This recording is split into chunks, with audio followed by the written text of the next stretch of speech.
শুরু হচ্ছে বাংলা শস্য বীমা যোজনার টাকা দেওয়া। কবে থেকে অ্যাকাউন্টে ঢুকবে টাকা দেখে নিন। পশ্চিমবঙ্গের কৃষকদের জন্য দুর্দান্ত সুখবর। রাজ্যের কৃষকদের উদ্দেশ্যে এক বিশাল বড় খুশির খবরের ঘোষণা করল রাজ্য সরকার।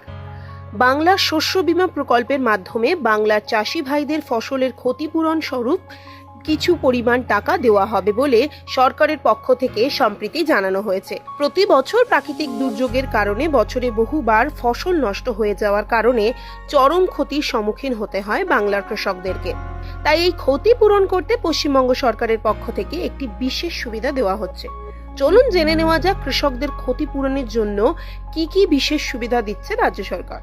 ক্ষতিপূরণ স্বরূপ কত টাকা করেই বা দেওয়া হচ্ছে তাদেরকে। পশ্চিমবঙ্গের কৃষকদের আর্থিক সহায়তা প্রদানের উদ্দেশ্যে যেমন রাজ্য সরকারের পক্ষ থেকে শস্য বীমা প্রকল্প চালু করা হয়েছে, তেমনি কেন্দ্রীয় সরকারের পক্ষ থেকে সারা দেশের কৃষকদের আর্থিক সাহায্যার্থে চালু করা হয়েছে প্রধানমন্ত্রী কিষাণ সম্মান নিধি। এই যোজনার আওতায় বছরে 3 বার 2000 টাকা করে মোট 6000 টাকা দেওয়া হয়, যাতে এই টাকা দিয়ে তারা চাষবাসের জন্য প্রয়োজনীয় সামগ্রী কিনে ভালোভাবে চাষবাস করে একটু বেশি পরিমাণে অর্থ উপার্জন করতে পারেন। এখন আলু চাষের মরশুম চলছে, আর এই সময় রাজ্য জুড়ে বিভিন্ন জায়গায় প্রবল বর্ষণ দেখা দিচ্ছে। এই অতিবৃষ্টির ফলে কৃষকদের আলু চাষের ক্ষতি তো হয়েছে, তার ওপরে আবার ডিভিসি থেকে জল ছাড়া হয়েছে, আর তার ফলে আরো বেশি করে ক্ষতি হয়েছে আলু চাষের ক্ষেত্রে। আলু এখনো পর্যন্ত জমি থেকে তোলা হয়নি, আর তার আগেই জমিতে জল জমে যাওয়ার কারণে আলু চাষের অনেক ক্ষতি হয়েছে। আর সেই কারণেই চরম দুশ্চিন্তার মধ্যে রয়েছেন বাংলার আলু চাষিরা। তাদের দুশ্চিন্তার কারণ একটাই, যে এইভাবে অতি বৃষ্টির কারণে যদি সব আলু নষ্ট হয়ে যায় তাহলে আলুর দাম আগের বছরের মতোই বেড়ে যাবে।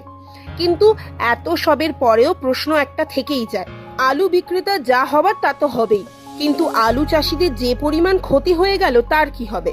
রাজ্যের মধ্যে বাঁকুড়া জেলাতে সবচেয়ে বেশি পরিমাণে আলু চাষের ক্ষতি হয়েছে, এমনটাই খবর হয়েছে রাজ্য কৃষি দফতরের কাছে। বাঁকুড়া জেলার আলু চাষিদের কাছ থেকে প্রতি বছর আলু কিনে রাজ্য সরকার সুজলা সুফলা স্টলে বিক্রি করে থাকে। এর ফলে একদিকে যেমন সরকারের আয় হয়, অন্যদিকে তেমনি আলু চাষিদের হাতেও কিছু অতিরিক্ত পরিমাণ টাকা আসে। তবে এবছর অতিবৃষ্টির কারণে আলু নষ্ট হয়ে যাওয়ায় এই আয়ের সম্ভাবনা একেবারেই নেই।